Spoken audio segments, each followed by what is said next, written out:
I'm Sarah Burke, and this is the Women in Media podcast. I am joined today by someone who calls herself a broadcasting pirate. I'm going to let her explain that one in a moment, but you may be familiar with her work from her current show, Jody Vance. She does work with Al Jazeera, podcasting, voiceover work. She's got her own company. Take it away. Jody Vance is here. Good to be with you. I've been watching and listening to your podcast, and I got to say that last episode with Jennifer Valentine. Oh, thank you so much for saying that. I have a fun fact with Jen Valentine. So when she was laid off by Rogers, I was laid off by Rogers on the same day from Breakfast Television in Vancouver and the same day that George Stroumboulopoulos was let go from Hockey Night in Canada. So we were like the top line club of the century. No kidding. Yeah. Oh, man. Yeah. Did you reach out to her when you were let go? Yeah. Oh, gosh, yeah. You guys are friends? Well, like this, right? Okay. Women in media friends lift each other up. Yeah, we've had the opportunity to be in the same room together and hi, but we just have a real common experience when it comes to what it's like to be a woman in media in Canada. Yeah. That's why I'm here. There's so much to cover, but let's start with what you want people to know about you and your background in broadcasting. I find it really interesting, too, that, I'm in Ontario and everything seems to be very Toronto-centric. I feel like I know all of the personalities in this province very well. But a name like you, I have to stumble on through my feed, my connections, right? So I've seen a lot of your stuff through others' feeds, like my colleague Jen Arden, for example. I love her. She's our unofficial co-host on Steel and Vance, to be honest. Yeah. Steel and Vance, by the way, this is what I'd like people to know is the latest thing we're working on, because I think it's important. Linda and I joined forces basically by happenstance. She's a colleague of mine. We worked in radio together when she was at CKNW. I'd fill in for her. I'd fill in for her co-host. So we were kind of part of the same team, but I was a pirate there. Didn't work for them, but I still contract work for CKNW. Anyways, we wanted to do something together because she had left that role, but was still needing an outlet. I'm like, well, let's do a podcast just to chew on world events. She's very, very smart and an investigative journalist, longtime 6 o'clock anchor in Edmonton. And then that just sort of fell into Czech TV, which people in Ontario and people really on the other side of the Rockies would not know. If you're east of the Rockies, you probably have watched Czech, but you don't know it because that's the channel that Jeopardy's on.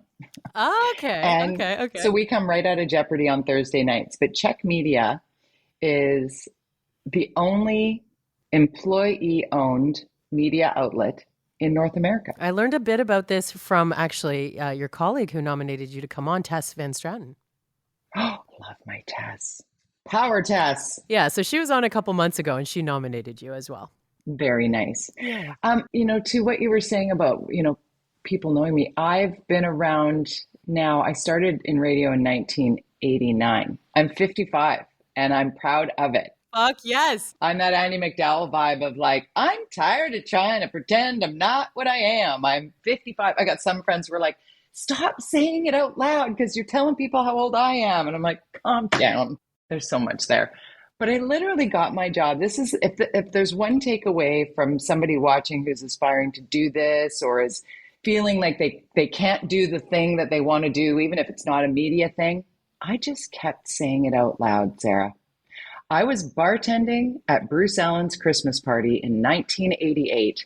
I think I was working sick. I think I was under the weather and I had to run the bars. So I gave everybody else the other cool opportunities. And I had this crappy little office that was Bud's office that had no windows. So I put up signs that said Bud's Bar and I would pouring without shot glasses because it's Bruce Allen's Christmas party. I'm not using, tell me when to stop. And for anyone who doesn't know who Bruce Allen is, management company, our friend Jen Arden, part of this company as well. Anything else you want to add? Michael Bublé, Bryan Adams, Bob Rock, like the who's who. Yeah, Bruce. So there I am in Bud's Bar, and people were saying, like, you seem like such an outgoing person. What do you want? What are you looking to aspire to do? And I said, I want to be a sportscaster on TV. I want to get into radio, and then I want to get into television.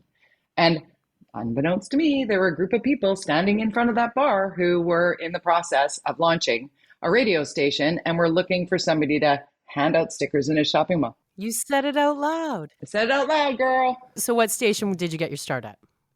CHRX AM 640, the first ever classic rock station in the country. Amazing. Think about where classic rock has gone from then. But I was, you know, 20. And you've got that voice. I can just picture it introducing a Zeppelin song, and I'm already excited. You're so sweet. I was nowhere near the control room, though. I was the community cruiser driver. So I was the one who drove around in the logoed vehicle and I'd set up the signs. That's how I got my start. It's so great. It was the most fun.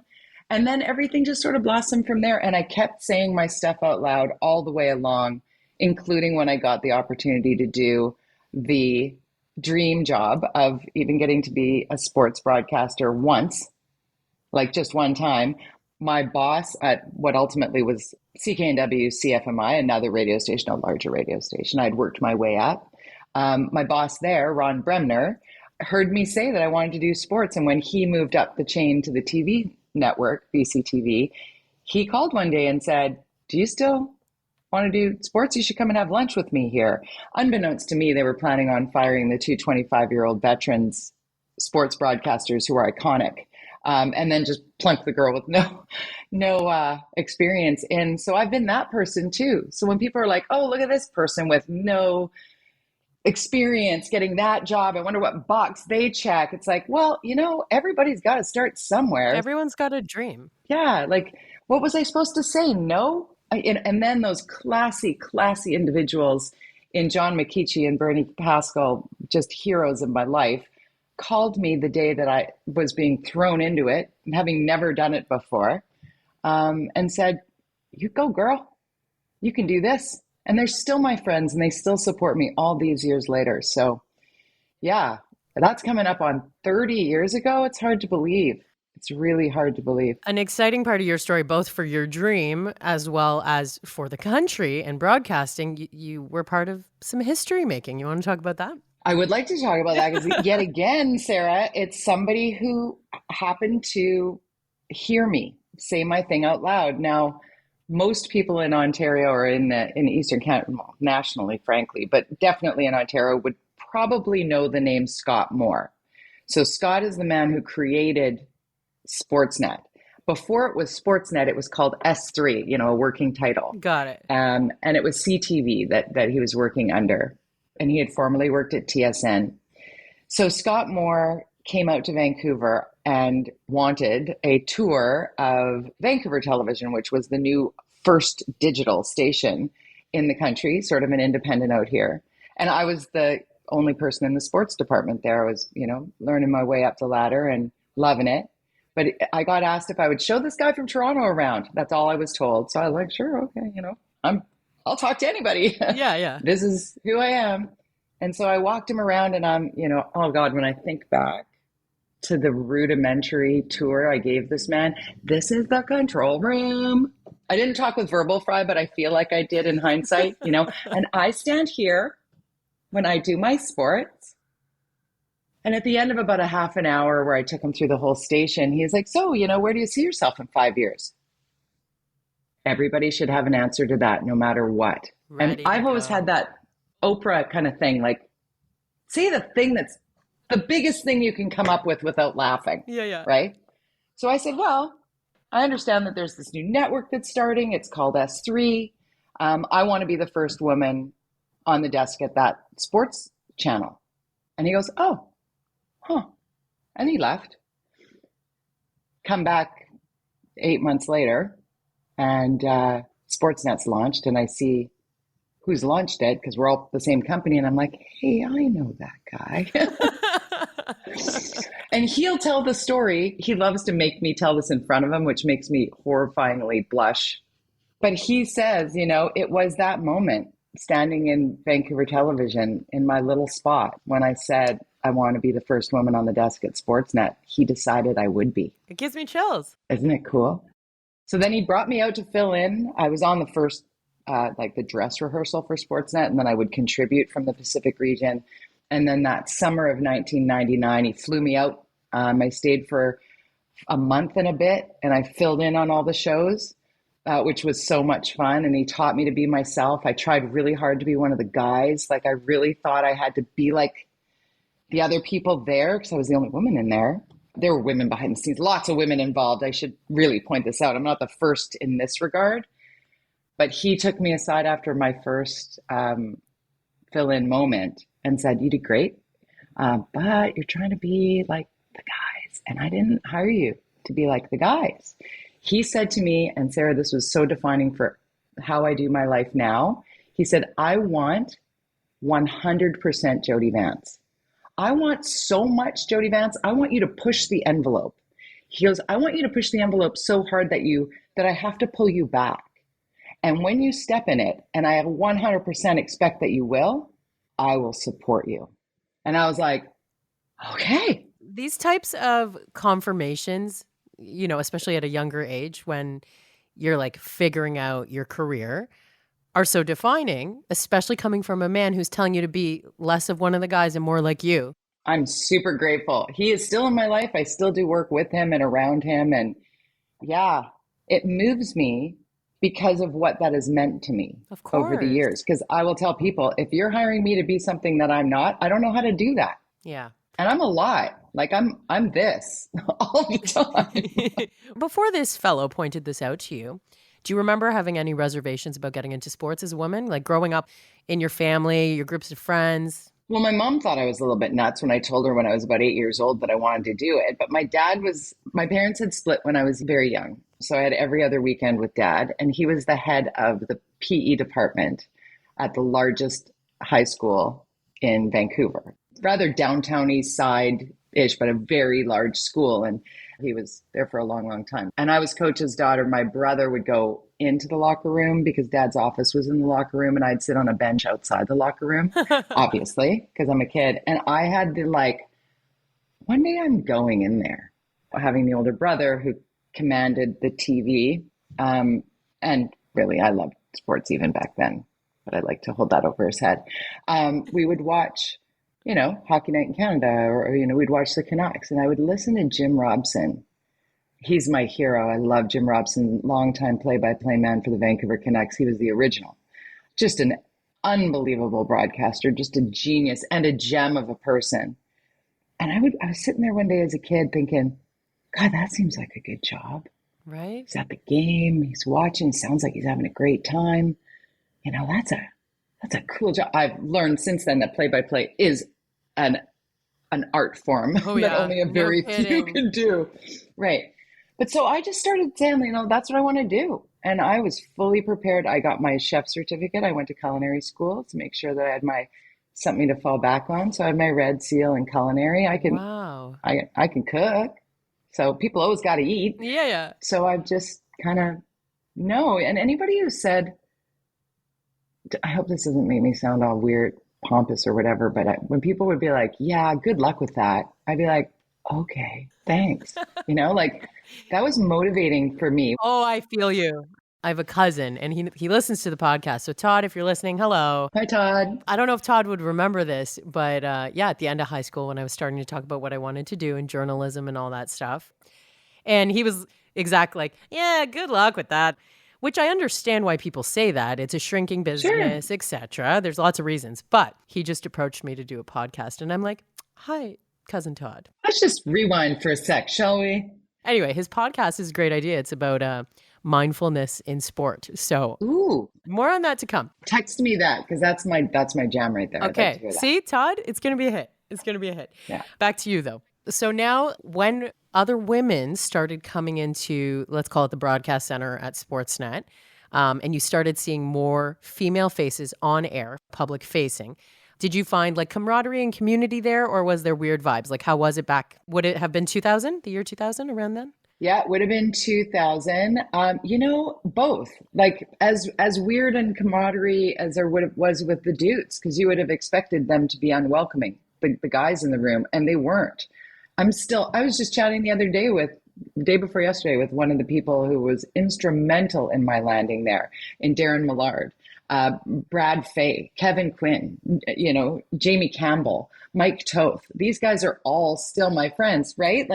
So those are the people. And Martine Guyard's still there. She ended up taking over the position that I left. And I remember watching her on the score and being like, damn, she's so good. She's so good. Different good, right? And Catherine Humphreys, when Catherine Humphreys left to go have babies and have a life, I'm like, don't go. Yeah. So did I get along with absolutely everybody? No. But did I get along with most everybody?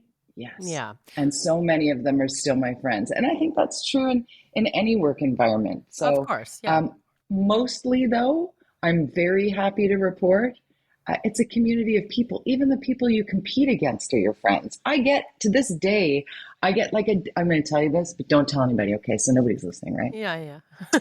Chris Cuthbert. You know Chris Cuthbert, who's like doing the play-by-play on the Leafs right now? Yep. That guy DMs me support all the time. Loves Stealing Vance. Is such Really? a huge fan. Like sends me like, you're just killing it out there. Like, what?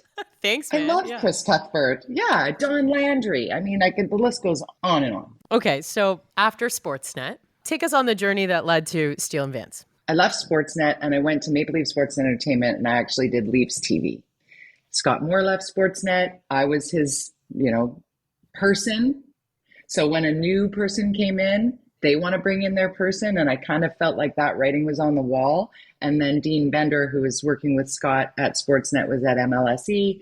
And he said, why don't you come here? Because we're relaunching this and it'll get you back to the rink. Was Paul Hendrick there at that point? Yes. So Henny, I actually worked a ton with Paul Hendrick. I was responsible for Henny's haircut. I'll send you that video because remember he had I made him get and we recorded it with O-Dog. Jeff O'Neill was there. See, that's the type of feature stuff that we were able to do at Leafs TV. Yeah. And I was broadcasting live from gate one. Then I got pregnant with my miracle baby after 2.5 years of fertility treatment. And I actually was on set, Leafs Habs at gate one. Oh my God. 8+ months pregnant. And I was leaving to have a couple of weeks to sort of settle myself before giving birth. I gave birth 2 days later. Yeah. Whoa, that was soon.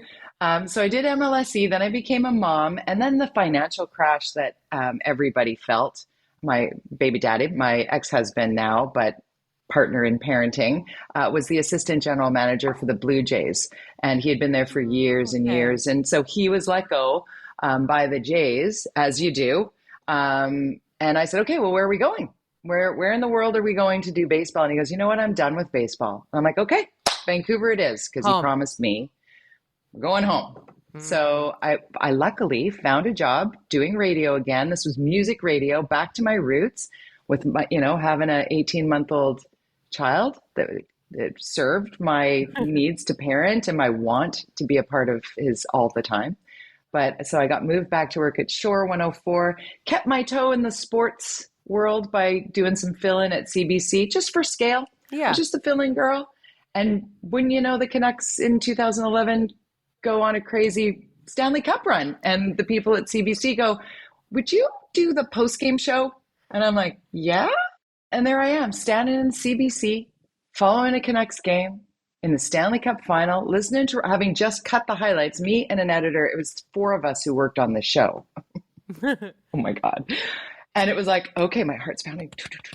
I'm standing there and I'm listening to Ron McLean go, and now for more post-game playoff hockey coverage on Hockey Night in Canada, we go to Vancouver and Jody Vance. And I'm like, I can die now. Like, oh my God. Oh my God.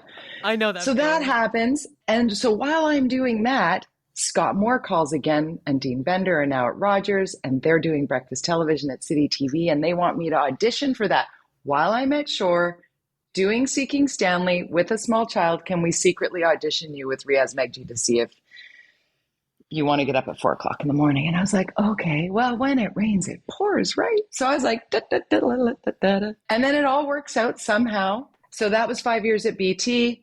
As I told you off the top of this podcast, top lined as happens when there's layoffs. It's like, okay, who's making the most? Those people are gone. Yep. And I was like, turning off that alarm clock. Yep. 5 years of low grade pissed off. I was done with being sleep deprived.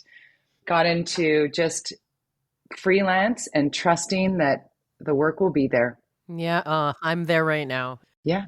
Because there's no real security in broadcast or journalistic media anyway. Yeah. You might as well have your own. Yeah. And I've been offered jobs that are really great, significant jobs since starting my own company. And all of them came with exclusivity. And I'm like, wait, you want me to give up everything I've built to put all of my eggs in your basket? No. No. So Steele and Vance, Linda and I own the show and we lease it to Czech. So now it's our show. If we want to change everything on that show, we can do it by sitting and having a conversation like this and starting tomorrow. It's wild. And you can sell it elsewhere if that doesn't end up being the right home for it forever. Exactly. We can take it wherever it needs to go. And people are great. People love it. And they're like, we need more of it. And I'm like, that's perfect. That's exactly what I want. Yes. Yeah. Okay. So now that I've been listening to you, speak through a little bit of the journey. So some questions that have popped up along the way. Sure. How did it go when you and your partner were ready to think about having a kid? The sports world, personal life versus professional life. How did you work through that? Did you have trouble with it? I didn't really care what anybody else thought. I know that's really shocking because I was ready to just, well, I'm going to do whatever's next in my life. And if that doesn't work for these people, initially when going down that path, it was right after we got married. I waited later in life to get married. I was 36. My husband turned 30 on our honeymoon. Never in my life had I worried about my biological clock ticking or anything like that, because I always thought, well, if I can't have children, I can adopt or I can foster to adopt. I just never worried. And then so after we got married, it was always our plan to just see what happens. I got pregnant pretty quickly and it was super exciting. And then I had a miscarriage. And we had told everybody because I was super excited and I have a little bit of a mouth on me. So I was like, oh my God. And then I went to the doctor and she's like, yeah, it happens and it's super common and people don't really talk about it a lot. And once you talk about it, you'll find out just how common it is. And boy, is she ever right about that. Did you go to air with it? I didn't, because I hadn't gone there with it yet. So it felt a little personal. It was like, yep. Yeah. And it wasn't like I didn't want to or think I should. It didn't occur to me then. And then I got pregnant probably 3 months later, maybe close. And then I was more like, ooh, yay. And I was quieter about it. And then I had a miscarriage again. Oh, shit. And I was like, oh, okay. And then I didn't get pregnant.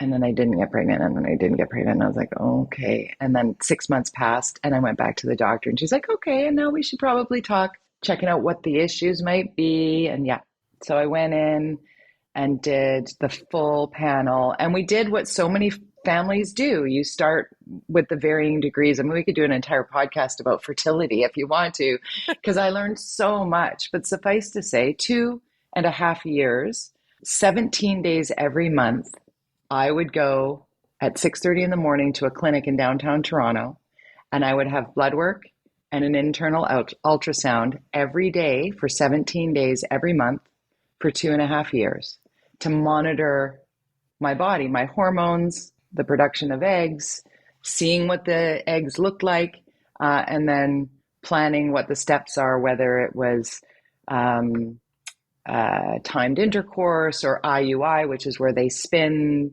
things to make the sperm very specific and insert it at a certain time when your hormones are just right. Like there are all these things they do before you get to IVF. And I ended up going all the way to IVF and went through my first round. I was at Maple Leaf Sports and Entertainment. I'll never forget it, in the women's bathroom at what was the Air Canada Centre, injecting myself with the hormones before a show. But I was just doing it because, okay, that's part of that. Now I'll go back to work. That one round of IVF got blown because I didn't produce enough eggs to warrant it. And then I went to this physician on Madison Avenue, right across really from the Madison Avenue pub, the Maddie. It's so crazy when I think back of it. Yeah. And he's like, I'm the place where people go with the lost causes. I'm the one person who will handle your whole case. And the referral to this man was life-changing. And he's like, we're going to give it one good shot. And if that doesn't work, you're going to have to go down a separate path, whether that's a donor egg and blah, blah, blah, blah, right, blah. Right. I learned so much. So my one shot, I had 5 eggs retrieved. That turned into 3 embryos. He said, I have 2 C+ students and 1 valedictorian. And Brady was my transfer. So when I became pregnant, my husband was in Dunedin, Florida Oh, at the Blue Jays shit. spring training. And I was there, with my friend Luch. Like I'm on an ultrasound and I'm watching this happen. And in my head, I heard ding. And that ding is now 6'1". He's 15. Oh That my was, God. yeah.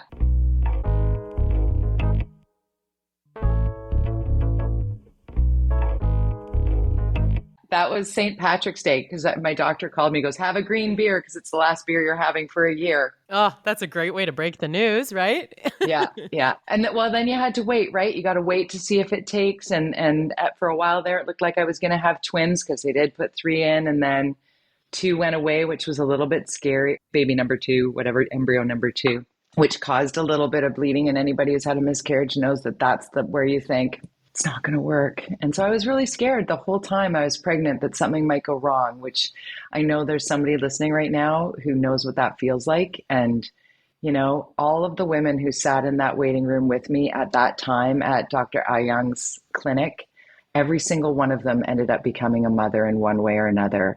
Believe that you will, believe that you will. And that's not about biology. And honestly, had it not been my reality, I would have found another path. And I really applaud women who fight for it. And then ultimately, because any other of those pregnancies had been viable, it wouldn't be him, so it was all worth it.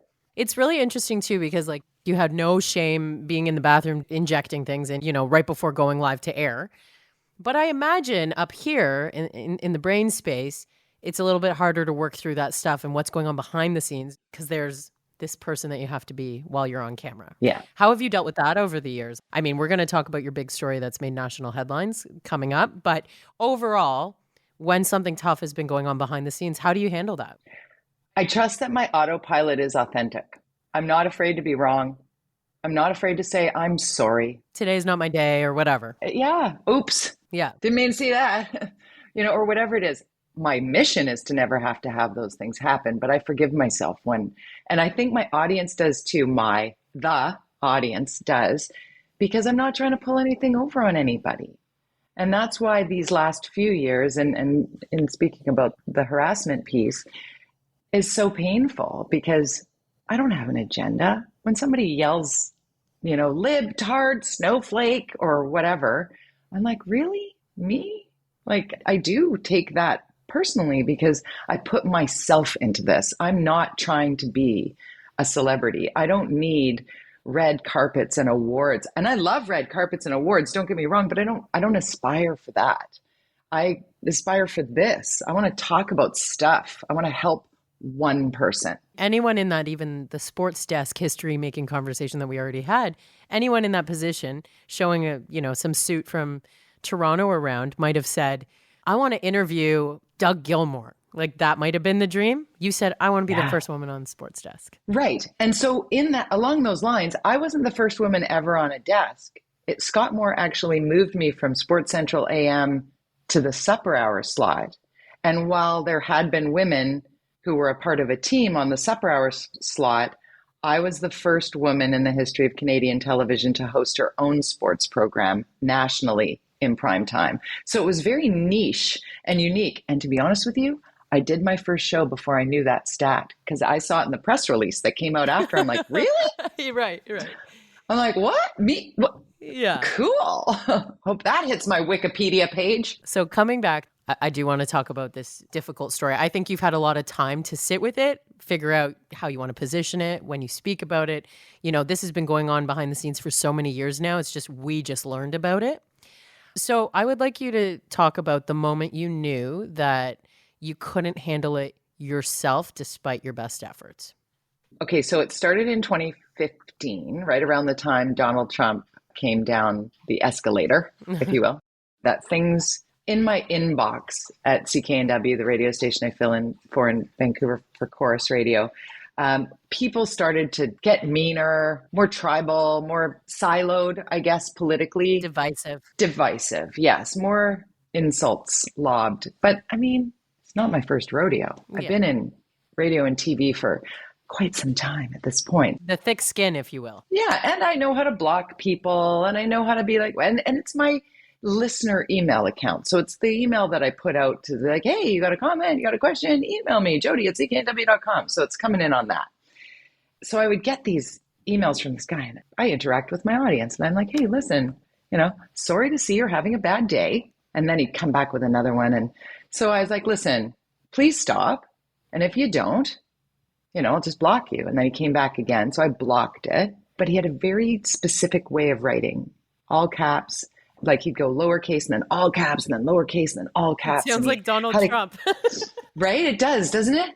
So I would get all these emails from different email addresses that had sort of sexualized email addresses that would use my name and whatever. And I'd be like, okay, block. And then somebody flagged that on a chat group news board about radio where industry news is often posted, whatever. And for a long time, this particular website had been a go-to for people in the industry to read up on stuff. And then even the person running that site, which is why I won't mention it, became radicalized himself and put up some really intolerant stuff and leaned really hard right and started to not just allow it, but cultivate an environment where that kind of speak. So I wouldn't go there, but people would tell me, okay, there's a guy named Richard that's like writing about you. And they'd send me a screen cap and I'm like, oh, okay, same guy. And then the names would change. So it wasn't Richard anymore. He'd used his real name at the start. Sorry, it's so hard to do 7 years in just a couple minutes. I know. He started to email all of the people that I would have on with me when I'm filling in on the radio station. He'd email all of the executives, the viewer line, the listener line, my colleagues and co-hosts and coworkers. Like it was just an absolute splatter spray of every time he hit send, it was hundreds of emails generated. And in each email would have a photo of me from my Twitter that had been somehow photoshopped. Like I did a Health Not Hate campaign where I wore a mask to try and stop, the racial attacks on people of Asian descent. It was a grassroots thing. Like try to be nice to each other while we're going through this kind of thing. But he put a communist flag on that. And then he sent a photo of an Auschwitz prison camp. And he mentioned my son. So I had reported it to the powers that be at the radio station before. I'm flagging these emails. It's been a few years of them now. They happen constantly, some 10 times a day, even when I'm not working on the radio station. And I block them all. And they're like, yeah, well, there's really not much we can do because we don't really know who, where he might be or whatever. But one of the people that I had interviewed, Jesse Miller at Mediated Reality, is a social media educator and also an online security educator. He's a very, very brilliant man. And this individual was copying in Jesse on stuff. So Jesse was like, this is weird. And Keith Baldry, who's our legislative bureau chief for Chorus out here, he was getting them. I was copied in on a death threat to Dr. Bonnie Henry, our provincial health officer. Like things escalated like a spike. Yeah. And so that's when I was like, okay, I'm calling the cops. So I called the non-emergency line, took a long time to get through because they, again, were like, do we really know who this person is? And everybody's feeling some harassment right now. And it's happening to a lot of people. But once I got through to the constable who said, okay, gather together everything you have and put it on a zip drive and leave it in your mailbox and I'll come and pick it up, or you can drop it off at headquarters. I'm like, great. Well, I blocked him mostly. So I went to my trash of my work account and I opened up the trash and Sarah, it populated in a way that made me sweat and sick to my stomach simultaneously. Oh, I feared for my life in that moment. I was like, oh my God, the obsession, the breadth and depth is astounding. The names that he made up. Oh my God. I'll save your listeners from the grossness because you'll get an E. This is a great example, though, of like why so many people choose not to engage, right? But this is what happens when you don't engage sometimes. They just try until they get your attention again. Yeah, indeed. So I gathered together all that evidence and I put it on the zip drive and I sent it to the police. And I was on air again and I was talking about online security and whatnot. And I had Jesse Miller on, and Richard Oliver went at Jesse Miller one more time. And it triggered him to be like, this is too far. Like he attacked Jesse using my images from my Twitter. Like it was just, something's weird. So Jesse made a couple calls and in 5 minutes figured out who this person was, where he lived, all of his information. So he texted me and said, got time for a quick call? I said, yes. And then I'll never forget, he goes, grab a pencil. So I did. Let's go. And I wrote down name, address, phone number, married, 3 small children, works in senior care. I was like, are you kidding me right now? Okay. It took everything in my body not to call him immediately and say, what is wrong with you? Yeah. Or like show up at the senior care home or something like something. But I'm like, people are at risk. Now I know who he is. I'm going to paint inside the lines. I'm going to stay in my lane. I'm going to do absolutely everything I can to see justice served here. So I didn't say his name out loud until March 10th of this year. I did not speak of it. What year is that now? Actually, it was late 2020 because 2021 was when the detectives got activated and that's when he got warned. And that's when, like the dates are all over the map, but let's just put it into perspective. 6 years after his first emails and thousands of emails later, right? And it got to that point and still I didn't get into a courtroom until March 2023 to make him stop. So it was quite the journey. I had to hang his photo in the administrative office of my young son's high school. And he was going into grade 8 as a 12-year-old because I had put him into school early because he's smart. So here he is going to school in a pandemic at 12 years old. And there's a photo of this man hanging in the office just in case anybody there sees him. They have to call 911 immediately. So it was one of those like, I'll never get that sense of security back, but I'm not scared of him anymore. Yeah. I'm just sick to my stomach about what he put me through. Yeah, like you seem very liberated from the situation right now. Thank you. Thank you for that. One thing that kind of stands out here as I'm listening to you talk is like there was not a lot of action, the people around you, until your guest. Yeah. Until Jesse got involved. And this sort of just brings me back to, sometimes women aren't taken seriously, sometimes, right? Like all those things. And I know this is still new ground, right? I think your case is going to actually be a precedent-setting case in Canada, to be honest. I hope so. It's new ground, so we'll give people grace with that. But even for like colleagues to brush it off, like when the volume, they should have been monitoring your email. By the time you discovered that in the trash, they should have already taken so much more action. Yeah. And my colleagues had flagged it to the bosses unbeknownst to me. I would find out much later that Linda Steele actually had gone to the bosses going, are you seeing what's happening to Jody? Keith Baldry did as well. The way it works in BC, the police put together the case and then the Crown approves charges. The police don't actually bring charges. And the recommendation when handed to the Crown was 5 counts of criminal harassment over 6 years. And by the time my case went to, it was going to go to trial when the joint agreement was created, which had nothing to do with me. I was not allowed to have an opinion on that.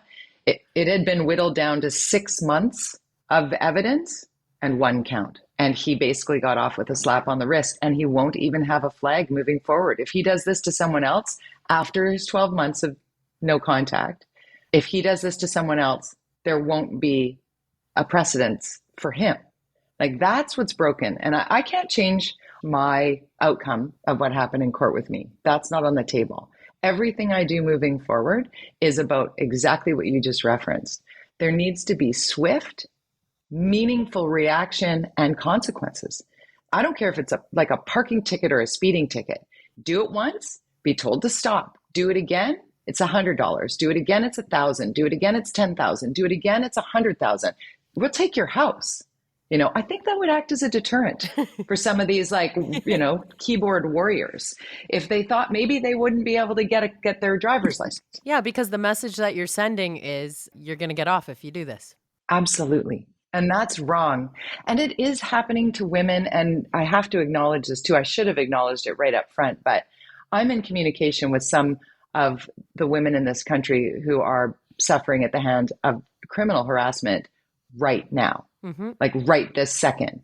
Women of color, women of an age where they're working options in this industry reduce exponentially if they say, I'm being harassed, because people are like, I just don't, she's a little too much to take on if she can't handle it. It's like, what? I'm not quoting any one person having said that, but that's the vibe, right? Yeah. And Sarah, I'm at a point in my career, I don't need that vibe.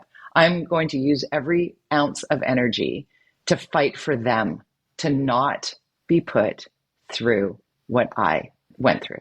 You should see my DMs. It blow your mind. I bet. And you did bring up an important part about people from marginalized communities. So how in your local community, I think that's where it starts. And obviously you're using your voice on a national scale, so beautiful. But locally, what are some things are you tackling this on your show? Are you lobbying? What are you doing? And how do you think other women can get involved? We did tackle it on the show, and we've had some amazing guests on our show. We've been super lucky with the audience reaction to the program. We've had a great viewership. But the particular discussion about what happened with my case was a ratings spike. People are interested because it's happening to everybody right now, right? So we're going to continue to talk about it on the show, but that, I think, sparked the Attorney General of British Columbia reaching out. I've had a preliminary meeting with Attorney General Nikki Sharma and her team. It was a 30-minute meeting. I was barely able to tell you the story in 51 minutes. And I've had support from Premier David Eby out here saying whatever we can do. And so I'm actively trying to create a space where some solutions might come to the table with regard to creating deterrence or swift. And I think swift is the biggie, swift and meaningful consequences, because that all goes together. For me, in terms of holding Richard Oliver to account, Jesse Miller and I have filed a civil suit that we have not yet served him with, because I have to figure out how that all works. Because legally speaking, for anyone to bring a civil suit like this, it's going to cost six figures. It's going to be really expensive. And I have to think about that. Not that I'm not willing to do that, but I can't put my family at risk in the name of this precedent. So how do I make that work? The legal team is right now considering if there's a way we can do this that wouldn't be oppressively cost prohibitive. Yeah. But at the same time, I'm not comfortable really with a GoFundMe campaign because I do have means, right? So I'm struggling, as if that's fair to say, but I do have time now because putting that case on the books, and you're right, it is a precedent setter in that it would be the first civil suit of criminal harassment ever brought to the Supreme Court of British Columbia. So that's already a line that's been drawn in the sand. I just now have to sort out the mechanics of getting that done. And I want to do it. I need to be mindful. I've been caught up in the rush of, this is such an injustice. I don't want a dime. With all the new legislation that's been drafted too, harassment and online keyboard warriors, all this stuff, this is now a really important conversation. And I think there's going to be precedent set elsewhere as well. So I hope so. Huge kudos to you for talking about this. I know this is not easy. I could even feel you at the beginning of this recording and you now. I can feel how it affected you just in this 50 minutes, the change in your voice, that someone has played this big of a role and impacting your life, not to mention the amount of time and effort that it takes to fight something like this, not only standing up for other women. I will tell you this, though, there was great satisfaction to the woman listening here going, it's not worth it. See, it wouldn't be worth it because there's no consequences. There was great satisfaction sitting in a courtroom and reading my truth, reading my victim impact statement and telling the judge, who had no idea what he was coming into, because the Crown failed this case for sure. And the judge recognized that. And that aside, I was able for the first time to look in the eyes of this man and say to him that I hope no one ever does to your children what you did to mine. There's satisfaction in that. So punishment, not fitting it, but there's a reason why I did it. And he entered a guilty plea. And granted, it wasn't all of the things that I thought if I painted inside the lines would be delivered to him. It was worth it. I'm so glad to hear that. Thank you for sharing. I know, like I said, I know it's not easy. The last thing I always ask on the podcast is who that you love and admire would you nominate to come on and share their story? Oh my gosh. You can pick a couple names. Well, I mean, obviously Linda Steele. I mean, Linda's amazing. Who would I say? Neetu Garcha is an unbelievable young broadcaster, young compared to me. Okay. Neetu is incredibly smart and talented and a good storyteller and an awesome person. And I think the nation needs to learn about her. Okay, where's she now? She's at Global. Okay. So she's working as a correspondent and filling in on Global National now, but she's been at Global BC. Cool.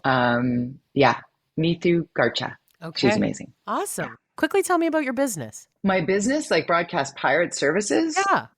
it's a business built on hell yes. So the way I go through my projects, I have 6 or 7 sort of secure-ish, as secure as you can get, clients that I have ongoing services that I do in various areas, whether it's writing or podcasting or television or radio or voiceover work or whatever.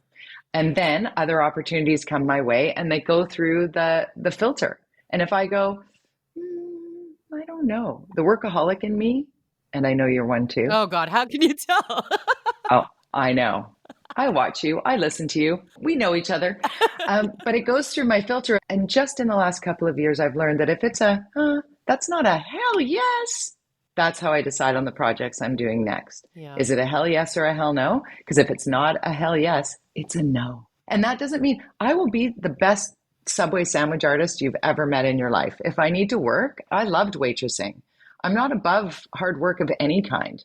So that gives me comfort in, I've never had to fall back on my red seal for culinary, but I've been ready to if I had to, so that's my corporate elevator talk is when I started Broadcast Pirate Services, I didn't know what that would mean or what that would look like. I thought I had to work for a company and I don't. I am a company. I even was able to get a mortgage by being self-employed. We've grown up in a time where we thought we had to. We just don't. We have to just believe in what we're doing and work hard.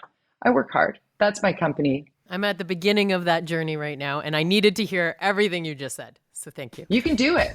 Don't let other people's want for some idea of security stop you from doing exactly what you're doing. Every day, wake up and say, what does today bring? And what do I want to fit in between my, I'm doing this with you. This is work. Doesn't feel like work.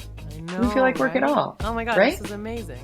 That's what you need to do with all of the time that you can doing that. And then in between times, you get out, I'm going to go walk the dogs in the trees, or I'm going to tuck up to my little easel over there and try my crafty painting, whatever it is. Do your thing, girl. Thank you so much for coming on the Women in Media podcast. I love being here. Have me back. I just friggin' loved speaking with Jody Vance. Please check out the episode notes for more information on her business, on her show, Steele and Vance, and where you can find her on social media. And don't you dare think about sending that woman anything unpleasant or else. Next up, I will be speaking with Erica M., who you probably would recognize from, I don't know, a decade on Much Music. She's a media personality, she's an entrepreneur, and as nominated by her pal Jen Valentine, she will be on the next episode of the Women in Media podcast. Thanks as always for listening. Back in a couple weeks.